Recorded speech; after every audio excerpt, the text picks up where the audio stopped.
Hi friends, welcome to veg kitchen. ನಾನು ನಿಮ್ಮೆಲ್ಲರ ಪ್ರೀತಿಯ ಜಯಶ್ರೀ.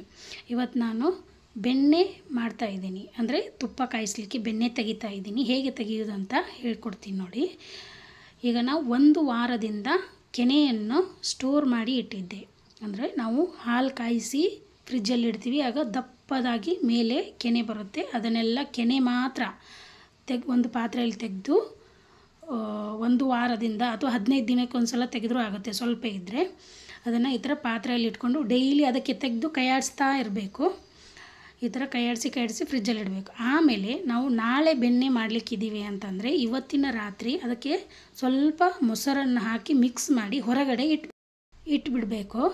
ಆಮೇಲೆ ಬೆಳಗ್ಗೆ ಎದ್ದು ಈ ಥರ ಮಿಕ್ಸಿ ಜಾರಲ್ಲಿ ಅದನ್ನು ಕೆನೆ ಒಂದು ಅರ್ಧ ಹಾಕ್ಕೊಂಡು ಈಗ ಅದಕ್ಕೆ ಸ್ವಲ್ಪ ಫಸ್ಟಿಗೆ ಕೆನೆ ಮಿಕ್ಸಿ ಮಾಡ್ಕೊಳ್ಬೇಕು. ಆದಮೇಲೆ ಅದಕ್ಕೆ ಕೋಲ್ಡ್ ವಾಟರನ್ನು ಹಾಕಬೇಕು. ನಾವು ಫ್ರಿಜ್ಜಲ್ಲಿ 1 ಬಾಟಲ್ ನೀರು ತುಂಬಿಸಿ ಇಟ್ಕೊಳ್ಬೇಕು ಮುಂಚೆನೇ. ಅದನ್ನು ಇಟ್ಕೊಂಡು ಅದೇ ನೀರನ್ನು ಅದಕ್ಕೆ ಹಾಕ್ಕೊಳ್ಬೇಕೀಗ. ಹಾಕಿ ಅದನ್ನು ಒಂದೊಂದು ಕಡೆ ಈ ಥರ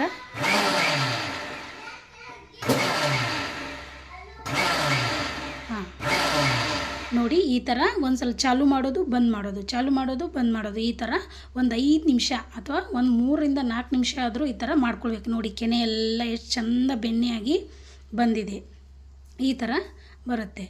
ನಾವು ಮಿಕ್ಸಿ ಜಾರಲ್ಲೇ ಸುಲಭವಾಗಿ ಬೆಣ್ಣೆ ತಕ್ಕೊಳ್ಬೋದು ಮನೆಯಲ್ಲೇ. ಎಷ್ಟು ಚೆನ್ನಾಗಿ ಬಂದಿದೆ ನೋಡಿ, ಫುಲ್ಲು ನೀಟಾಗಿ ಬಂದಿರುತ್ತೆ.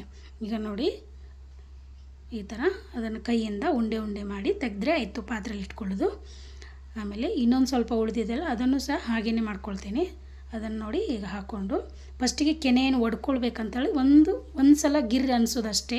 ಆದಮೇಲೆ ಮತ್ತೆ ಅದಕ್ಕೆ ಕೋಲ್ಡ್ ವಾಟರ್ ಹಾಕಿ ಸಣ್ಣದಾಗಿ ಒಂದು ಸಲ ಚಾಲು ಬಂದು ಮಾಡಿ ಅದನ್ನು ಈ ಥರ ಬೆಣ್ಣೆ ಬರುತ್ತೆ. ನೋಡಿ ಎಷ್ಟು ಚೆನ್ನಾಗಿ ಬಂದಿದೆ ಅಲ್ವಾ.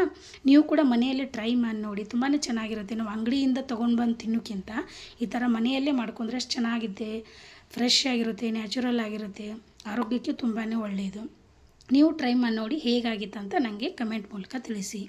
ಯಾರೆಲ್ಲ ಹೊಸದಾಗಿ ನನ್ನ ಚಾನಲ್ ನೋಡ್ತಿದ್ದೀರೋ ದಯವಿಟ್ಟು ಸಬ್ಸ್ಕ್ರೈಬ್ ಮಾಡಿ. ಈ ರೆಸಿಪಿ ನಿಮ್ಗೆ ಇಷ್ಟ ಆದರೆ ಒಂದು ಲೈಕ್ ಕೂಡ ಕೊಡಿ. Thank you for watching.